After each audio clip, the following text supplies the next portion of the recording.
LPU ప్లేస్మెంట్ల రికార్డులు సృష్టిస్తోంది. Final year student 2.5 కోట్ల ప్యాకేజ్ పొందుతున్నారు. 1700 మందికి పైగా ఎల్పియు స్టూడెంట్స్ 10 లక్షల నుంచి 2.5 కోట్ల ప్యాకేజెస్ పొందారు.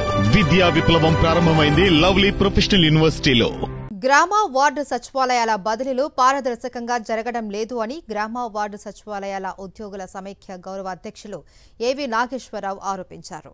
ఎమ్మెల్యేల సిఫారసు లెటర్లు ఇచ్చిన వారికి కావాల్సిన చోట పోస్టింగ్ ఇస్తున్నారు అంటూ ఆగ్రహం వ్యక్తం చేశారు. ఇతర ఉద్యోగులకు నిర్వహించిన మాదిరిగానే సచివాలయ ఉద్యోగులకు కూడా బదిలీల ప్రక్రియ చేపట్టాలి అని ఏపీ గ్రామ వార్డు సచివాలయ ఉద్యోగుల సమైక్య గౌరవ అధ్యక్షులు ఏవి నాగేశ్వరరావు డిమాండ్ చేశారు. సచివాలయ ఉద్యోగులు ప్రజాసేవ చేయడానికి వచ్చారు అని, ఏ రాజకీయ పార్టీకి సంబంధం లేదు అంటున్న ఆంధ్రప్రదేశ్ గ్రామ వార్డు సచివాలయాల ఉద్యోగుల సమైక్య గౌరవ అధ్యక్షులు ఏవి నాగేశ్వరరావుతో మా ప్రతినిధి సురేంద్ర ఫేస్ టు ఫేస్ చూద్దాం. రేషనలైజేషన్ బదిలీల పేరుతో గ్రామ వార్డు సచివాలయాల్లో పనిచేసే సెక్రటరీలు పూర్తిగా ఆందోళనకు గురవుతున్నారు. ఎక్కడికక్కడ తమకు న్యాయం చేయాలంటూ వినతి పత్రాలు ఇస్తున్న పరిస్థితి కూడా కనిపిస్తుంది. అయితే ప్రభుత్వం నుంచి మాత్రం ఎటువంటి స్పందన రావట్లేదు.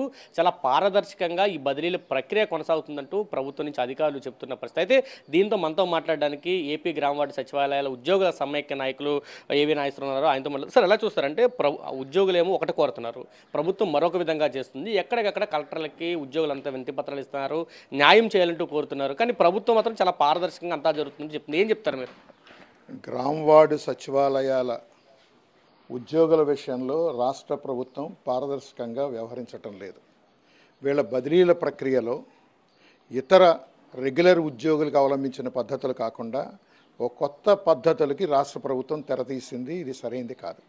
ఎమ్మెల్యేలు ఇతర ప్రజాప్రతినిధుల సిఫార్సులు ఉంటేనే మేము ట్రాన్స్ఫర్లు చేస్తాం అని చెప్తున్నారు.